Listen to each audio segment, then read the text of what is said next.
Madam Speaker, I seek recognition for a question of personal privilege.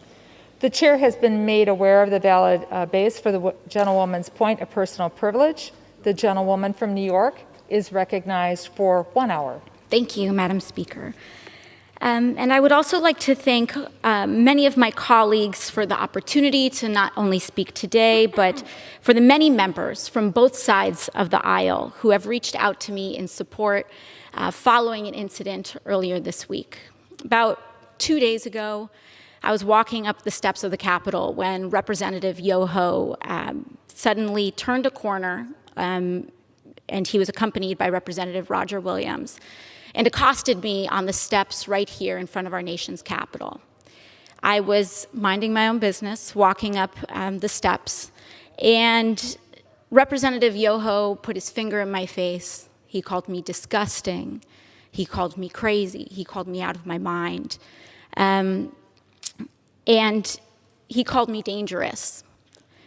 And then he took a few more steps, and after I had recognized his comments as rude, he walked away and said, "I'm rude. You're calling me rude."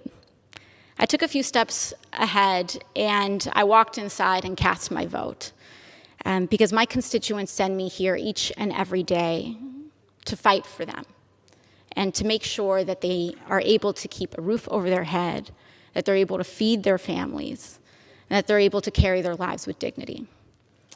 I walked back out, and there were reporters in the front of the Capitol, and in front of reporters, Representative Yoho called me, and I quote, "a fucking bitch." These are the words that Representative Yoho levied against a congresswoman, the congresswoman that not only represents New York's 14th congressional district, but every congresswoman and every woman in this country, because all of us have had to deal with this in some form, some way, some shape, at some point in our lives. And I want to be clear that Representative Yoho's comments were not deeply hurtful or piercing to me, because I have worked a working class job. I have waited tables in restaurants. I have ridden the subway. I have walked the streets in New York City. And this kind of language is not new. I have encountered words uttered by Mr. Yoho and men uttering the same words as Mr. Yoho while I was being harassed in restaurants. I have tossed men out of bars that have used language like Mr. Yoho's. And I have encountered this type of harassment riding the subway in New York City. This is not new. And that is the problem. Mr. Yoho was not alone. He was walking shoulder to shoulder with Representative Roger Williams. And that's when we start to see that this issue is not about one incident. It is cultural. It is a culture of lack of impunity, of accepting of violence and violent language against women, and an entire structure of power that supports that. Because not only have I been spoken to disrespectfully, particularly by members of the Republican Party and elected officials in the Republican Party, not just here, but the President of the United States last year told me to go home to another country, with the implication that I don't even belong in America. The governor of Florida, Governor DeSantis, before I even was sworn in, called me a whatever that is. Dehumanizing language is not new. And what we are seeing is that incidents like these are happening in a pattern. This is a pattern of an attitude towards women and dehumanization of others.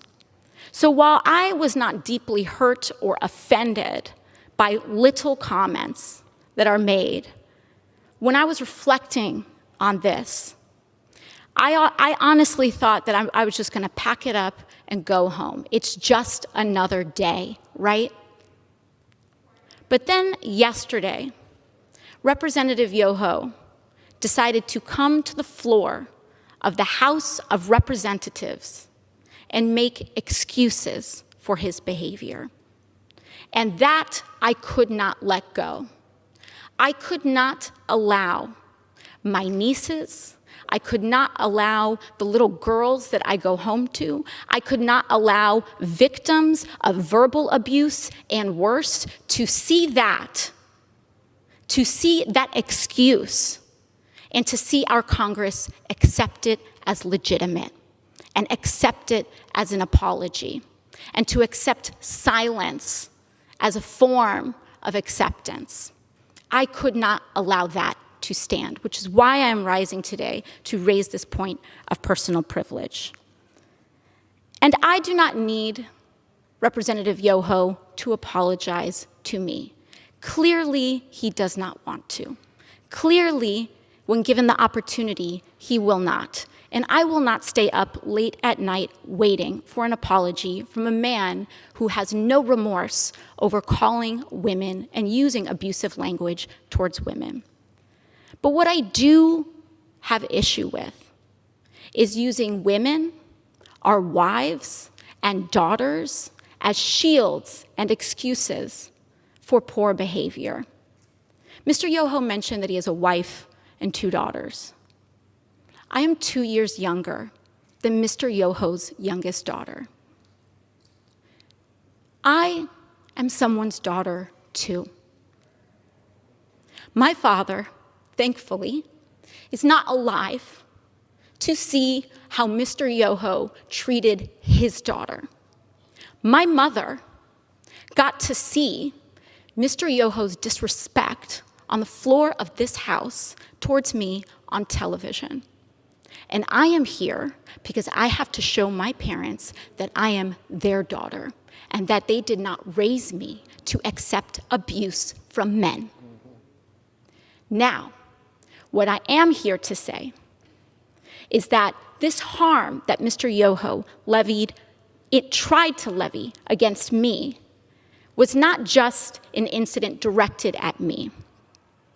But when you do that to any woman, what Mr. Yoho did was give permission to other men to do that to his daughters.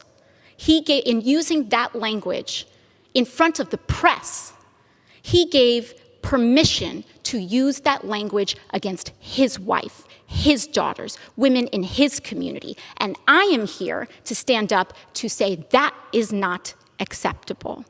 I do not care what your views are. It does not matter how much I disagree or how much it incenses me or how much I feel that people are dehumanizing others. I will not do that myself. I will not allow people to change and create hatred in our hearts. And so what I believe is that having a daughter does not make a man decent. Having a wife does not make a decent man. Treating people with dignity and respect makes a decent man. And when a decent man messes up, as we all are bound to do, he tries his best and does apologize.